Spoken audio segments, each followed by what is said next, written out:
and welcome to YA Conversations. We're back with George, Maddie, Zach, and our special guest, Jen. Hey. Hi, everyone. Hey, Jen. Hi. So to kick it off, we usually love to ask our guests, tell us a little bit about yourself, maybe like a 10-second thing. Maybe tell us what you do. So I am an employment counselor full-time and a child and youth counselor part-time.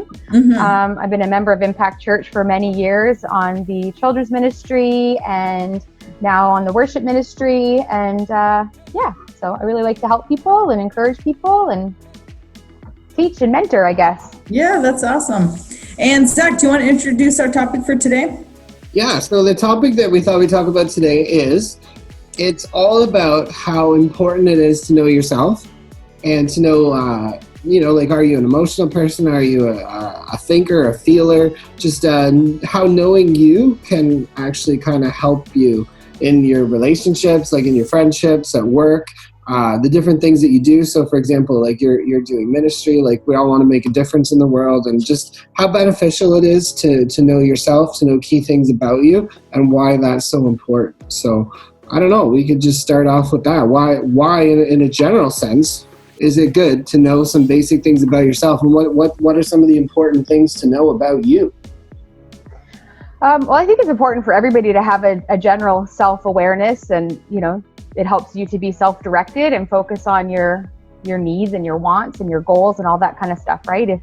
If you don't stand for nothing, you'll fall for everything. So you got to know your values. You have to know your morals and your beliefs aside from maybe what you grew up with or what other people have told you, right? So I think it's really important to know that your strengths and, your heart's desires. And sometimes we might think we want something, or we might think we know, what direction we want to go in. But if we don't know ourselves and we don't know what we're passionate about, we're just kind of maybe stuck in limbo, right? So For direction and awareness will really keep you moving forward.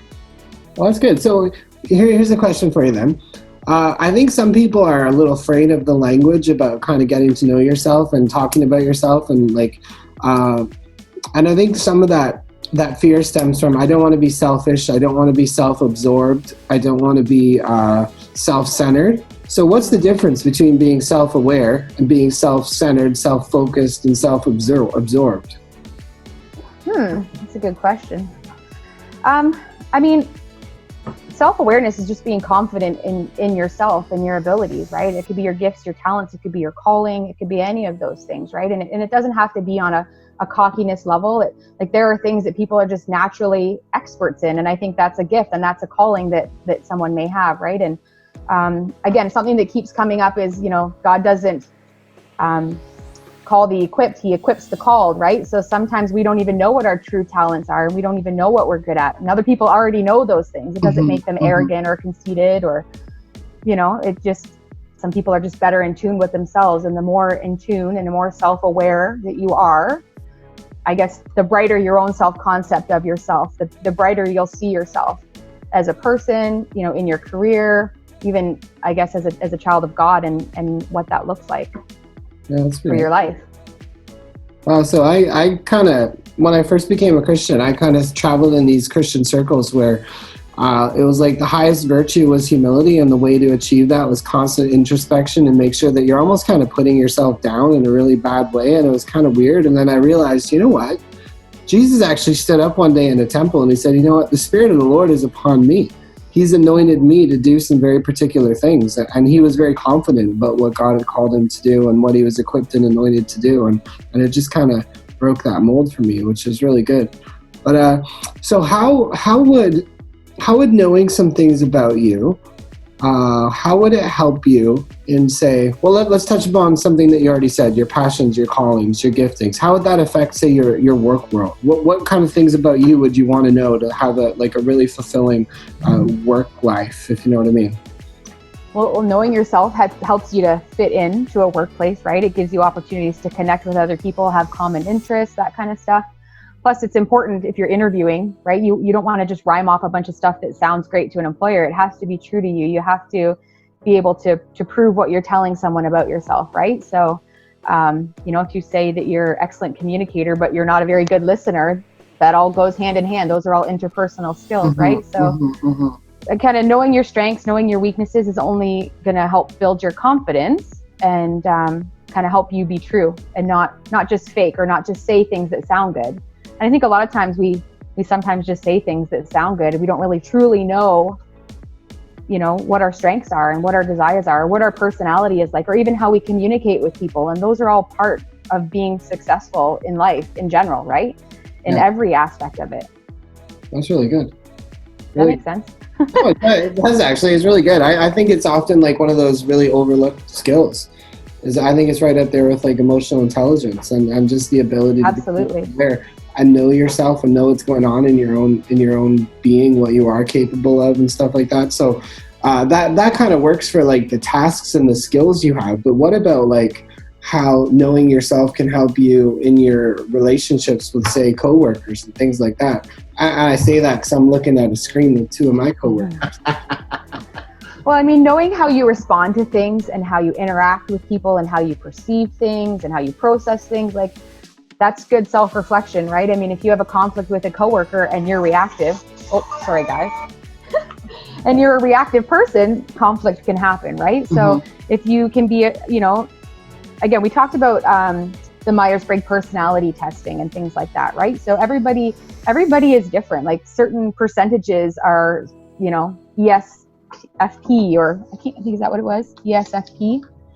And there's a certain proportion of people that fall under different personality characteristics and different types, right? So, I mean, I think if you are an extrovert and you want to talk things through and a coworker is an introvert and they need time to process on their own, like you have to know that about yourself, and you have to have emotional intelligence and be socially aware sometimes to be able to kind of identify what you need, but what also coworkers need, right? And some of us are more social thinkers and more social communicators, where we like to talk things through with people, whereas other people are more kind of intuitive and they more, I guess, want to think things through on their own before they solve a problem. So the more you know, the more emotionally aware you are. Emotional intelligence is a huge part of that.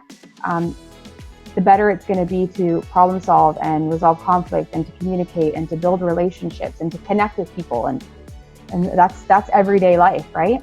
Yeah. George, are you a thinker or a feeler?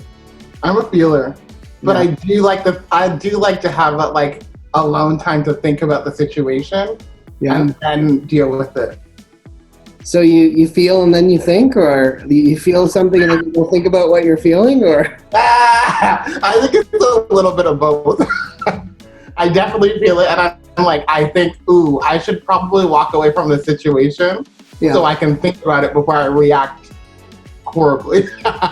So that's some good self-awareness though, right? Yes. Yeah, that's really good. Madeline, what about you for working here at Impact Church and like the different people and personalities and stuff like that? How's knowing yourself helped working in this environment? Yeah, well, I know I'm a big observer, and I think I'm also majority internal processor. So it's interesting. I'll have days where I'll come into work and I observe the way everyone processes differently. And I think at the beginning it was frustrating because I was like, I don't understand how someone could process this way, because it feels wrong or it's different. I don't understand it. But just because it's different than me, it doesn't mean that it's wrong. And so I think months later, it's been over a year now, I understand, okay, that's the way people process, or that's their personality type. And so it's, so knowing me, and then it's kind of lighten things, understand, appreciate, empathize with other coworkers, and then to be able to relate to them. So understanding like, this person might need some space. Awesome. Like I'll give them space. Or if people like to work on teams, great. How can I help you, get your task completed? Or if you need to bounce ideas off, like, okay, like let's bounce ideas off each other. So it helps make workflow much smoother, easier, more positive. You know what I mean? I say the kids' church saying all the time, working together to be winners. And so when everybody on the team can fully be individually themselves and their own personalities, and then appreciate each other and the way they operate, it just makes for a great team. So, yeah, sure. I think not just because there are bosses and they're probably watching this, but just the fact that, you know, like there's actually such a big emphasis on, you know, making sure people fit together and understanding each other. I think we work really well for that reason. So it's amazing to be in that kind of a situation. So that's all good. But what about, let's shift gears out of work now. Let's think about relationships, whether it's friendships or maybe there's people watching who are parents, maybe there's people who are in relationships, maybe people just have friends, just the human dynamic of understanding yourself in a relationship. How's that helpful, Jen? Again, just like the more you know about yourself and the way that you communicate and interact and I guess show like how you care about each other, right? Like some of us are thinkers, we need time to process. Some of us are feelers, so we respond emotionally. We don't always have the same connection that way. So I think just when you understand yourself, you can help someone else better understand you, right? And sometimes we're not even aware of how we might act or respond to certain situations, right? Like it could be our body language, it could be again, a reaction. And sometimes that's a big problem in relationships if you aren't aware of how you're responding, or if you're not responding the way that you think you're responding, it's going to impact things, right? And it's just like communicating over text message or email. Things get lost in context, right? You don't always mean things a certain way that they may come across. So I guess the better understanding you have of yourself, the better everyone else is going to be able to understand you and work with you, and you're going to have more successful relationships, more deeper, closer connections with people. That's really good. I'm ashamed to say it took me a long time anyways to figure out that like not everybody in the world is like me. And that was just like a massive revelation. Like my wife, she's a very emotional person, like not like she's crazy irrational, just she processes life emotionally. And she's a feeler. She's totally a feeler. So she's always up in her feelings and feeling stuff. And I'm always like, what is this thing you're doing right now? Like you're feeling something. And I'm just like, wow, I feel like you're just trying to ruin my life with all your feelings. And then I remember like just sitting in the kitchen one day and just thinking, you know what? I think God might have made her this way. I think I need to reevaluate this. I think those emotions might actually be from God. Yeah. And then she's got to go through the same process and be like, when I'm like having a meltdown and telling you something and you're just sitting there stone cold, it's not that I don't care. I'm actually processing it deeply in my mind. I'm just not like, Yeah. So that's all good. Well, lastly, then you said that you're doing mentoring and stuff like that at work, but you're also doing worship, and you've been helping with kids. How do you feel that this kind of translates into ministry, or you being able to also pair your spiritual gifts or your heart passions for blessing other people in the kingdom with your personality? How does that kind of fit together in that realm? I don't know. I think back to like when I first started at Impact, one of the things that really drew me into Impact Church was worship service. And I had never, I didn't grow up with worship music. I had never experienced that. And so that was a big drawing in for me. And then I remember sitting in the sermons and just being hungry for more. I wanting to like yell out questions to Pastor Carl as he was saying things because I wanted to understand better or differently. And then I joined the children's ministry, which I never thought I would do, but thankfully, my friend Charisse kind of pulled me under her wing and threw me right into it. So I have her to thank for my journey in just growing as like, I consider myself a kingdom creative in a way, and I'm inspired and I want to inspire others. And I just have this burning desire in my heart to, I guess, encourage other people to do the things that scare them, step out of your comfort zone. Because that was me for a long time. I was so stuck in my comfort zone, and I still am. I run away from the things that scare me, but the Lord is guiding me step by step, like a faithful father, just walking with me and saying, like, don't be afraid, say yes, there's opportunities, there's experiences to come, and that's the only way you're going to learn and grow.